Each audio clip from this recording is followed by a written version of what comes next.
Greetings, my fellow pilgrims. I have been wanting to walk the Camino ever since I watched that great movie, The Way, with Martin Sheen back in 2011. Like so many others, I lead a very busy life, running a successful executive and career coaching company, staying active in my parish community, and also as a trustee for Catholic Charities. I've also devoted a lot of my time in recent years in helping take care of my parents. And ever since my older brother had died unexpectedly at college, almost 50 years ago, I had always told myself that I need to be there when someone close to me was ready to pass into that next life that our faith teaches us is the eternal life with God. Well, I was blessed indeed to be there with my mom when God called her home in November 2019. And as I approached 2020, I was excited to finally be at a point in my life where I could realistically take the time off to participate in such a life-changing opportunity as the Camino. I quickly settled on a plan to walk the Camino in May of 2020 after watching countless videos on YouTube and reading many books, with none better than John Brierley's A Pilgrim's Guide to the Camino de Santiago. I hired a wonderful company called Follow the Camino, who planned every detail of my itinerary, including the various albergues and hostels that I would be staying at during each of the 34 days of my pilgrimage. This wonderful company also provided a luggage service that would safely take my belongings from one hostel to the next, so that I would only have to carry a smaller bag on my back, a comforting thought for this 66-year-old pilgrim.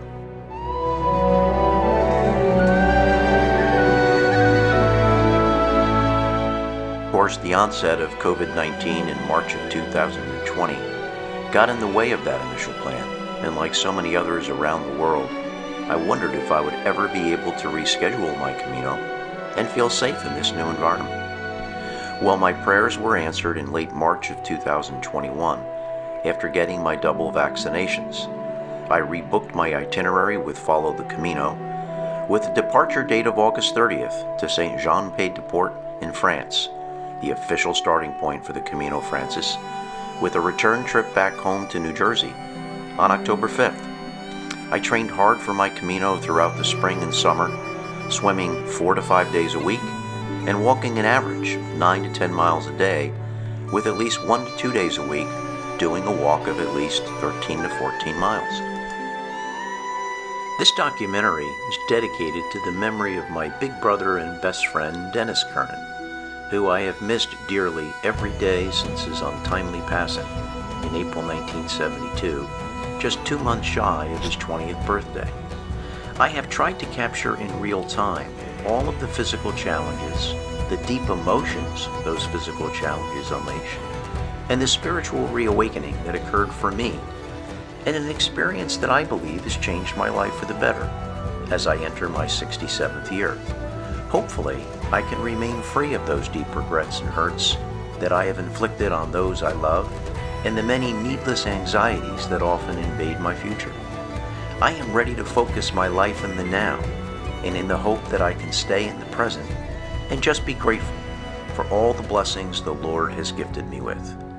I hope you enjoy the film, and Buen Camino, my friends. Buen Camino! Buen Camino, guys! Buen Camino!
restful night at my first albergue and a great breakfast, I headed over to the church to light candles in memory of my brother Dennis. I knew the heavy rain would make the steep ascent through the Pyrenees a real challenge, and shared this opening reflection of what I was hoping to accomplish. I'm going to try to learn a lot about myself and about others and how I can hopefully become the best version of myself. This is day one of the Camino. It's going to be grueling. I'm going to ask God for the strength to get through every part of this as I climb the Pyrenees. I began my walk in a torrential downpour that significantly reduced my visibility, unleashing major anxiety for the more than 4,000-foot elevation ascent that was ahead of me, and for which I suddenly felt ill-prepared for. Several hours later, I stopped for coffee at an albergue in Orizon and made the hardest but also the best decision of my entire Camino. Many other pilgrims like me were also feeling challenged by the rain and the steep ascent up the Pyrenees, and fearful of not being able to make it the rest of the way to Roncesvalles, which was still 5 to 6 hours away. As many of us talked things through, the albergue's owner called us a taxi, which took us to the next hostel in Roncesvalles. I was initially crushed by that disappointment of not making it there on my own, but I learned very quickly that everyone's Camino is different and unique, and that it's important to listen to what your mind and your body are telling you throughout the experience. Looking back, I'm so grateful that I made that decision on day one, because I was able to finish each of the remaining 33 stages, and I'll never know what may have happened had I decided to try and walk all the way to Roncesvalles.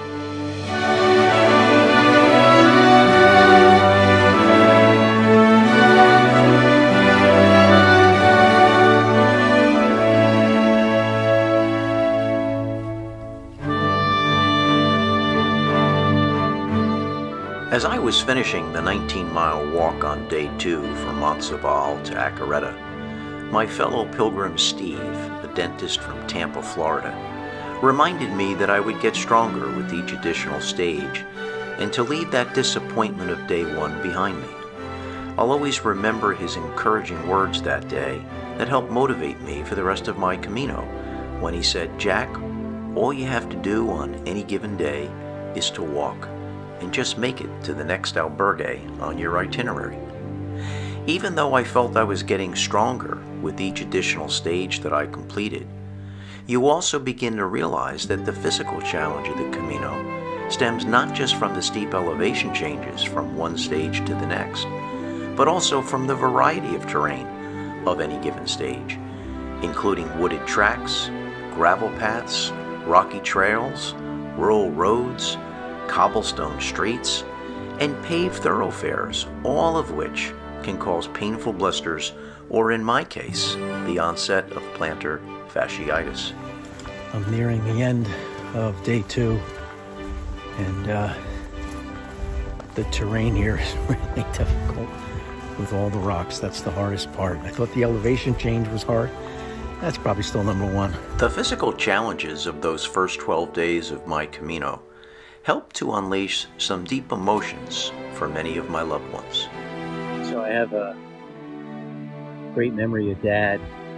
When I was about 6 years old, Dennis and I used to go with him to Mass at Mount Carmel, and on this one Sunday, we get to the church and Dad said, "Hey guys, we're going to Al's and Harry's for breakfast, but don't tell your mom." Dennis and I went to Al's and Harry's and had breakfast with Dad, and we didn't tell Mom. And I was just thinking about that as I was walking today, and how much fun it was to be with him. Love you, Dad. This one day in Pennington where Mom and I don't remember what store we went to, but we got everybody rollerblades. And I have this great memory of the 5 of us rollerblading through Pennington, through our neighborhood, and also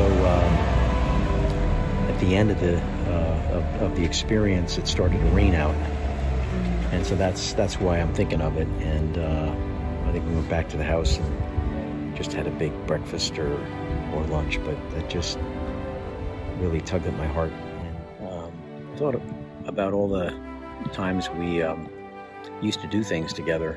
We did a lot of home improvement projects, wallpapering, painting, decorating, and she really taught me a lot of life skills. And I was thinking about how she really was a master motivator. She knew how to make me want to do my best, and I'm really grateful for that.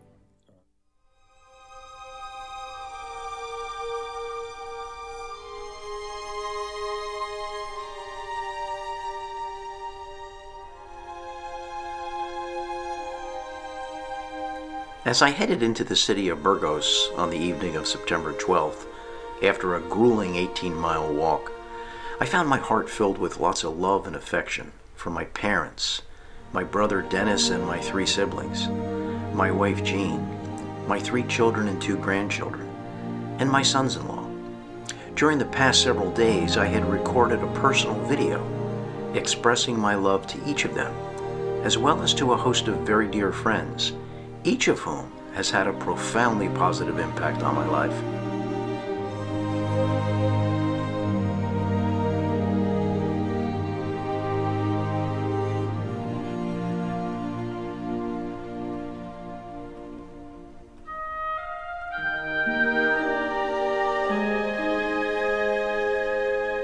As I departed Burgos on day 13 of my pilgrimage and officially entered the Spanish Meseta, that long stretch of the Camino Frances that extends through to Astorga and is renowned for its long stages, empty landscapes, lack of shade, and the big skies, I decided to walk alone and began to dig much deeper into feelings and emotions that I had never tapped into before.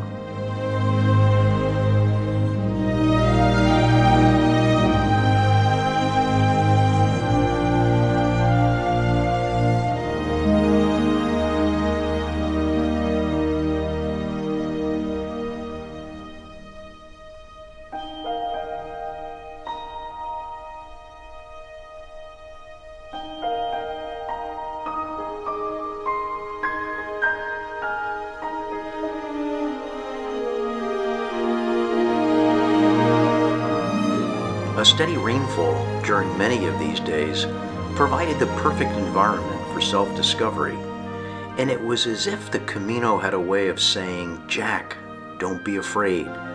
Let go and let God do the rest. Just let it all out." So I would speak openly into the camera to record what it was I was feeling, and often the reflections touched on my regrets, on my sinfulness, on some of the pain I've inflicted on others, and the pain I have inflicted on myself and have been carrying for a long time. Setbacks and disappointments in my life and career. During this emotional stage of the Camino, my tears were uncontrollable, coming down like buckets of water, particularly when I tapped into several topical areas that I was never comfortable enough to explore and dig below that surface. Worried about alcohol and how it was affecting you and our family. And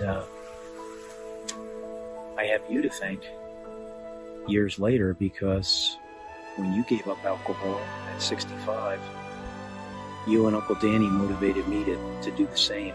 And I know I said it to you a couple of times, but I'm going to say it to you again on your birthday, how grateful I am that you showed me your way was my way, and for me it meant not having any alcohol, and I had you to look up to and Uncle Dan to look up to. We all carry lots of stuff in our backpacks. It's a good metaphor for all the grief, regrets, the losses, the disappointment, and a lot of other things that may have happened in life. And until we sift through them, journey through them, we carry it. And I've realized that a lot in this Camino experience, and I'm trying to let them go. I'm trying to free myself of particularly the regrets, the behavior sometimes I've exhibited with my family, and the losses that I've experienced in my life, human as well as occupational. And so the backpack becomes a metaphor for what you carry. And the Camino is an opportunity to try to let that go. And that's what I'm trying to do on this Camino. Buen Camino. I miss you. I miss all the times we had together. And I miss all the things that I hoped we were going to be able to do together as we got older. And I wish I was there with you when you passed into God's hands.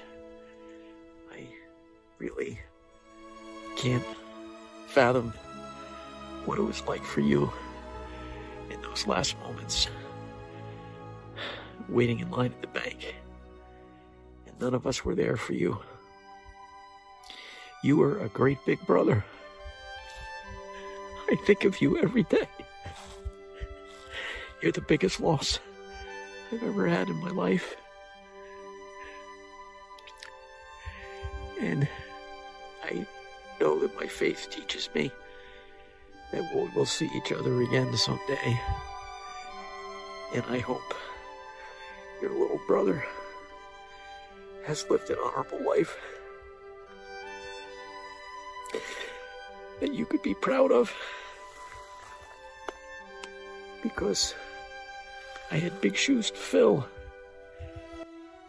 Your shoes, my great big brother, the one person growing up who was always there for me, was always thinking of me, teaching me. And I'll never forget that, Denny. I love you so much, and I hope I see you again. God bless you. How much pressure I felt to carry everybody, and I think I've been carrying that pressure my whole life. And I just hope people know I'm just doing the best I can. I'm far from perfect, but I know my heart has always been in the right spot. So I'll never have my senior year back. I'll never have my brother back.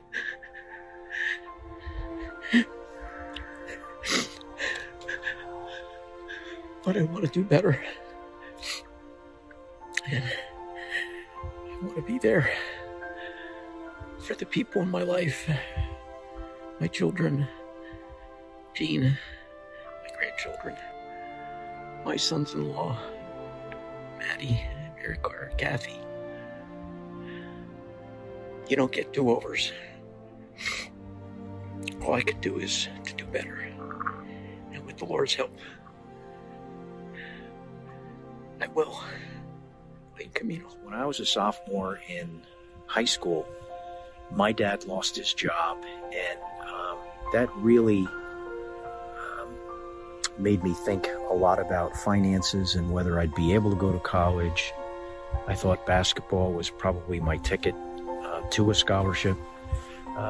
And then when Dennis died, I certainly knew that I was never going to be able to go away to college. And so that experience and the pain and anger and disappointment that was inflicted on me in that period of my life, I'm sure I've carried with me my whole life. And again, never wanted that experience to fall upon any one of you. And yet, even though it was a noble goal to kind of shield you from what your dad was going through,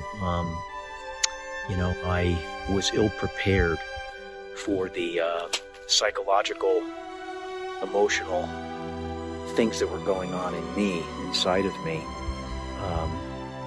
that really, really needed professionalism. Something I was resistant to undertake because it wasn't popular at that time. So, again, I share this with you not in any way to justify anything I ever did during that period that made life extremely difficult for you.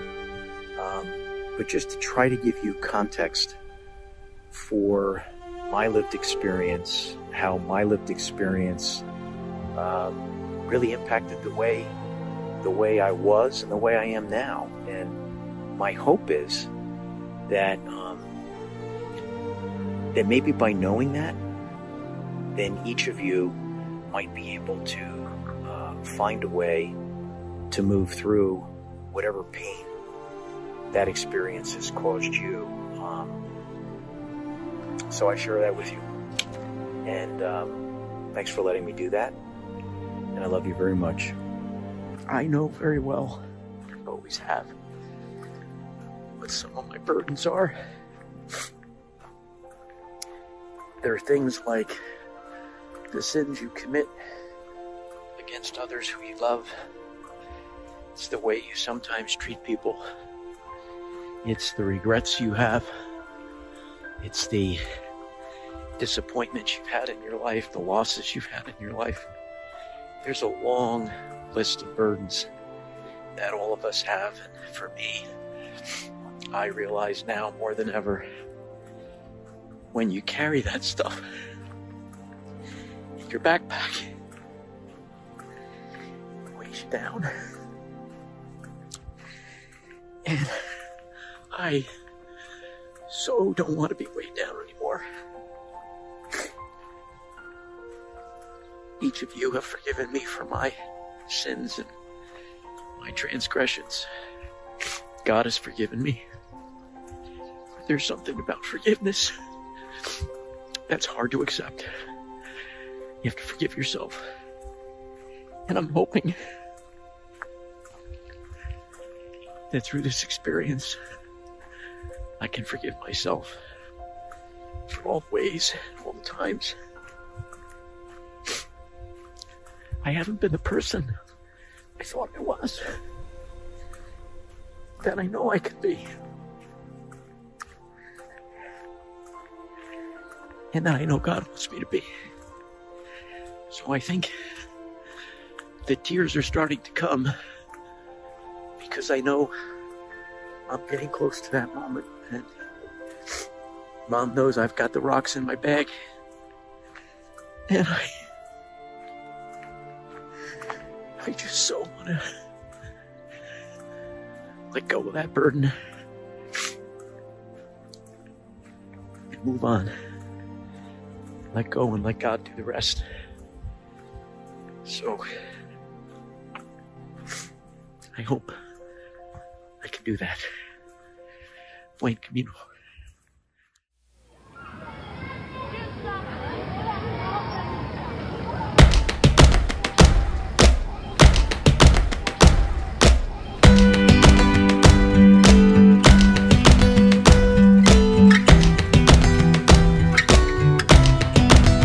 Dear younger me,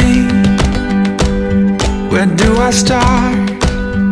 If I could tell you everything that I have learned so far, then you could be one step ahead of all the painful memories still running through my head. I wonder how much different things would be, dear younger me.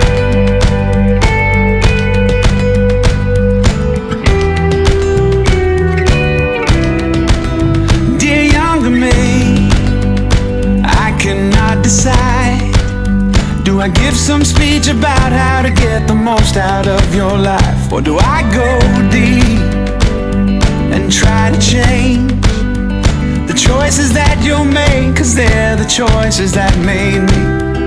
And even though I love this crazy life, sometimes I wish it was a smoother ride, dear younger me. Dear younger me,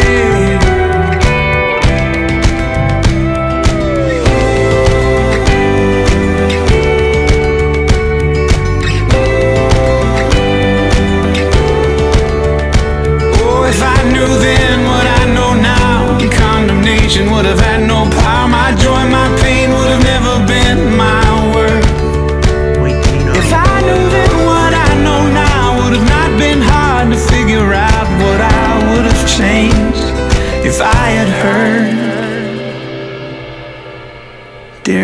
younger me, it's not your fault.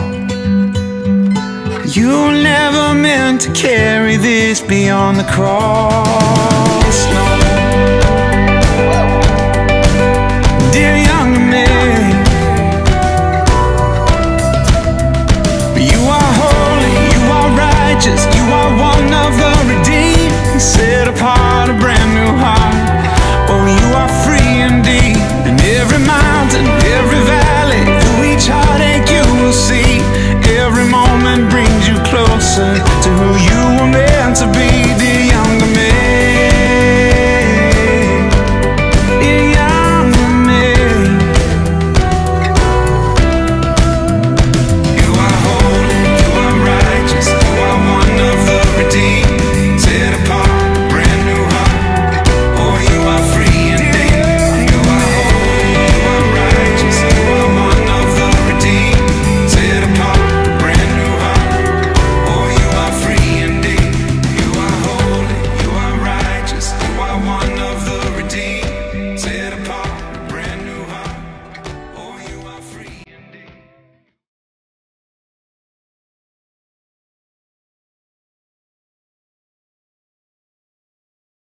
Exploring those deeply held feelings about my past was a godsend for me, and prepared me well for a very special moment that occurred on day 25 of my Camino, as I departed Rabanal del Camino for a much-anticipated visit to Cruz de Ferro, a holy shrine where pilgrims can place their rocks at the altar, with each rock representing a burden that you are asking the Lord to help you let go of. Every burden any one of us carry, regrets, sins of our past, our transgressions, anger and resentment we may be holding on to from past hurts, setbacks in both our personal and work relationships, dreams that we may have had but never materialized, the weight from all the losses we have experienced during our lives, and that endless list of anxieties that I know I carry for my future.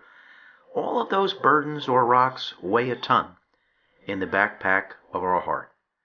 Even though my sins had already been forgiven by an all-loving and merciful God, and by those very individuals whom I have hurt at various times in my life, too often I had failed to forgive myself, and I continued to carry them in the backpack of my heart.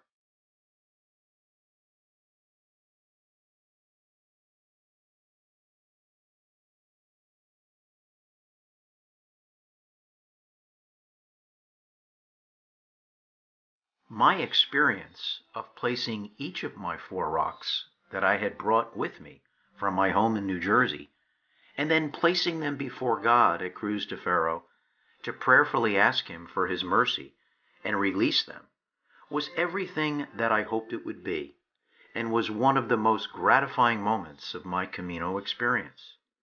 I was so grateful that my friend Neil from Ireland was with me for that very special moment, as he had also lost a brother tragically when he was only 20 years old. That day also proved to be one of the most challenging days of my pilgrimage, as the descent from Cruz de Ferro to Ponferrada of more than 900 meters took place over some of the rockiest terrain I had yet to encounter, and was made even more challenging by a heavy rain and intense fog that limited my visibility. But with the burdens of my past now behind me, I soon settled into my room, grateful that the God I believe in had turned this broken 66-year-old man around, and I was now more determined than ever to do the hard work ahead and become that man I know He has always wanted me to be.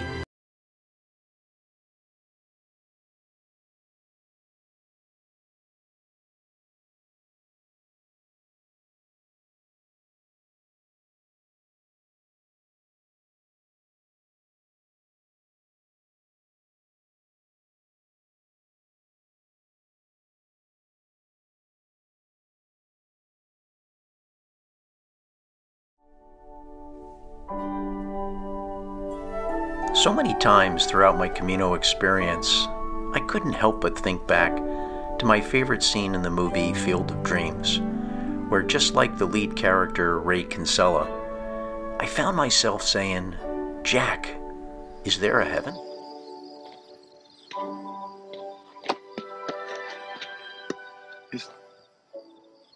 Is there a heaven?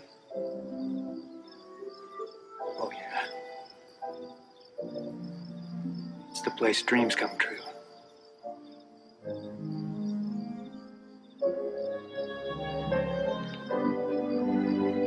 For me and the other pilgrims, it felt as if we were experiencing what heaven must really be like, and the way my own life could be back in New Jersey, and for society at large.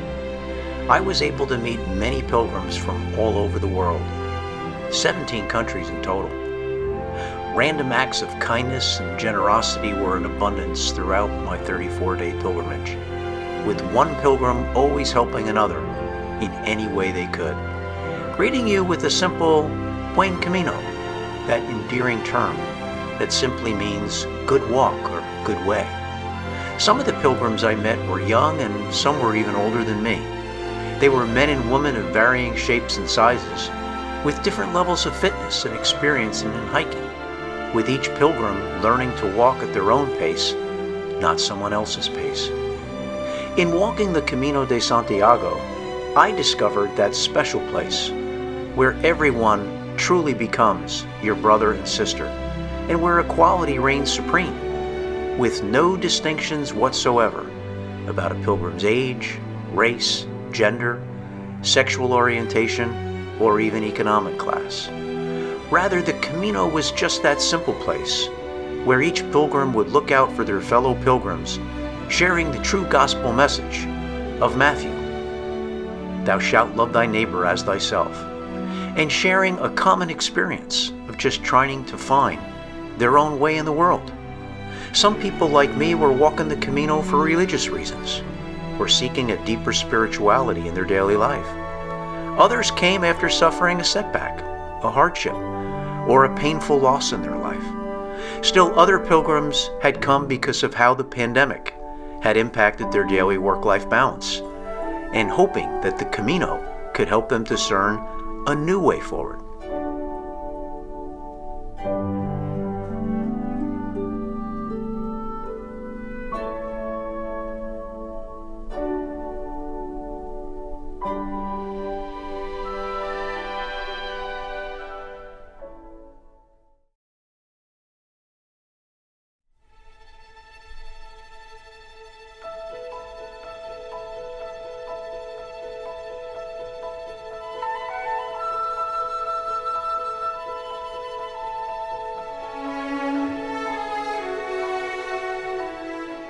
As I departed Ponferrada on Sunday morning, September 26th, I began to see with much more clarity how the Camino had changed the way I will look at my life and my future. The physical challenge had tested my body and inner soul in a way that I had never experienced before, and did allow me to tap into those long-held and deeply felt emotions that I had been reluctant to unpack before. To hear myself verbalize all of those things that had been weighing me down in the backpack of my heart, and to also express the feelings I have for my family and friends, whom I love so much, was liberating, healing, and a transformative experience of my body, my mind, and my inner soul.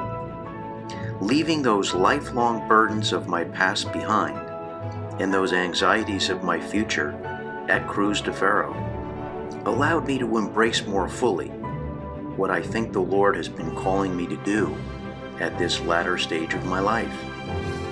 And I had my first inkling of where this Camino experience was leading me to as early as day 8, as I spoke into the camera of what I was sensing.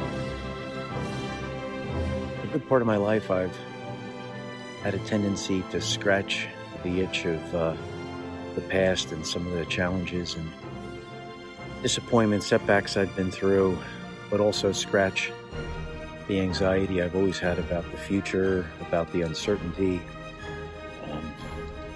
about the not knowing what all the potential outcomes can be. And I think what the Camino is teaching me so far is that I got to be in the present. And when you're here, and you're by yourself and you spend a lot of time by yourself, you know that you have to be in the present to make it to that next stop, which is really the only objective on any given day, is to get to the end of the stage.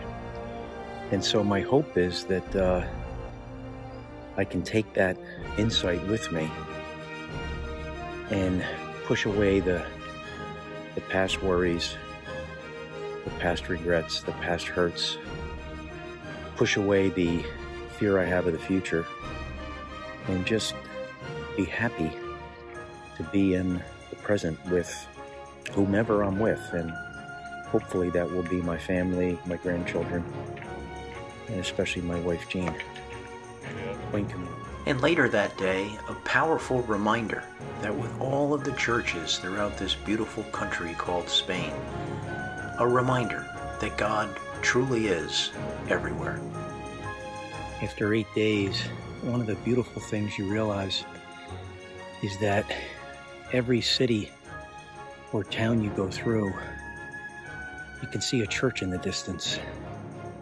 And for me, it's a friendly reminder that God is everywhere, and He's ever present.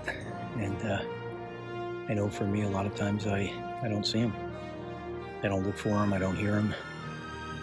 And that's one thing I want to do, be more intentional about, is looking to see God in all things and all people, which is a great Jesuit philosophy. And so whether you're a practicing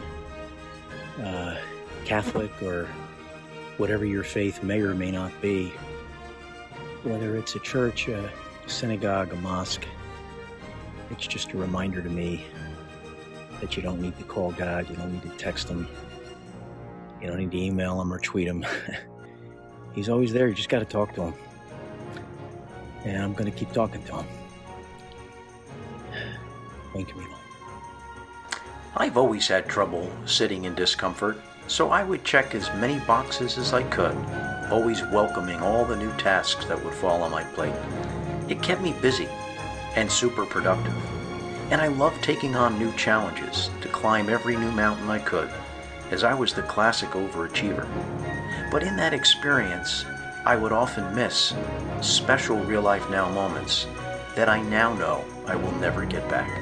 Fortunately, the Camino has given me many memorable now moments that I will treasure for the rest of my life, especially the opportunity to meet some really special pilgrims from all over the world, and to meet so many lovely local Spanish people who went out of their way to take care of me and all the pilgrims walking the Camino.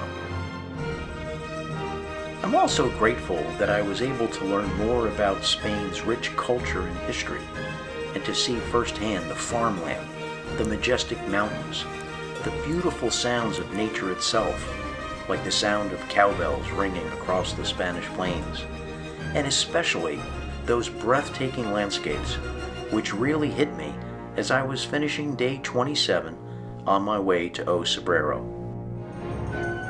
See in the background, the landscapes here are just stunning.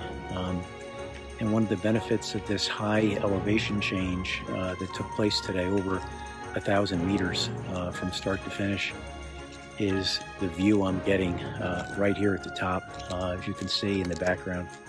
So if only I could do this every day, stay in the moment. Buen Camino.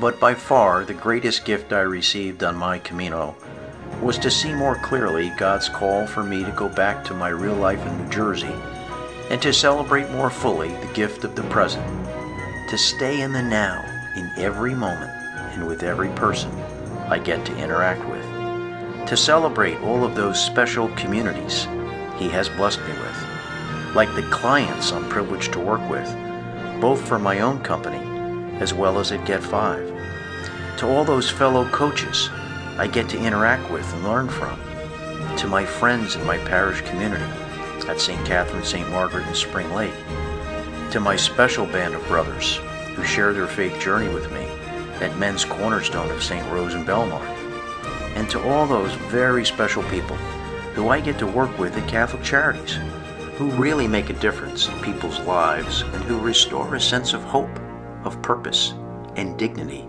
to so many of our fellow brothers and sisters. As I finished those last few days of my Camino to Santiago de Compostela, I could hear and feel more clearly than ever what the Lord was calling me to do, which gave me an extra spring in my step as I began day 33 of my Camino.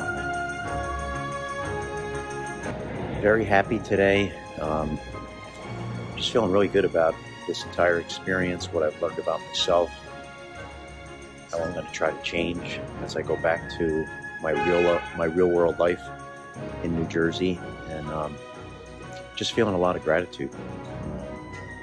So gonna keep my mind open today for new things, new possibilities. I ask the Lord to give me strength for this tired body to continue these next 2 days and make it to that ultimate destination.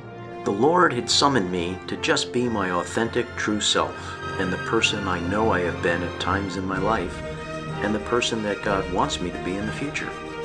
To be a better husband, a better father and grandfather, a better sibling, a better friend, a better colleague, and a more engaged citizen of the world who can be a shepherd to those who don't have one, but are in need of one, and to fill the world with love my whole life through.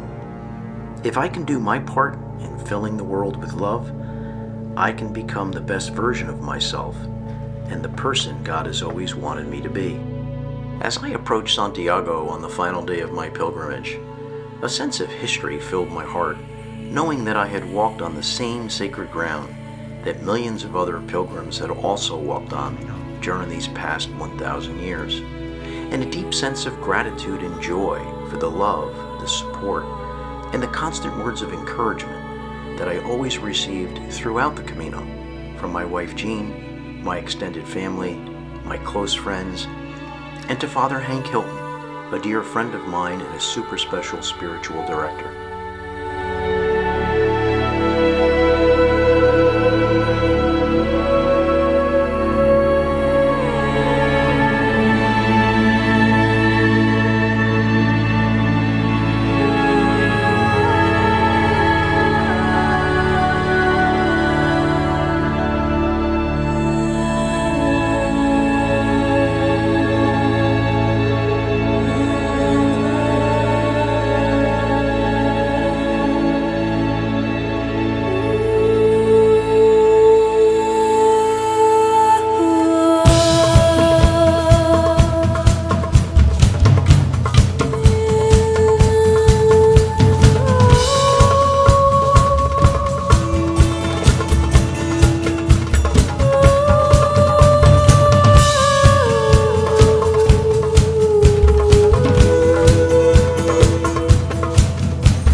Yesterday a child came out to wander, caught a dragonfly inside a jar. Fearful when the sky was full of thunder, and tearful at the falling of a star. And the seasons, they go round and round, and the pains of ponies go up and down. We're captive on a caravan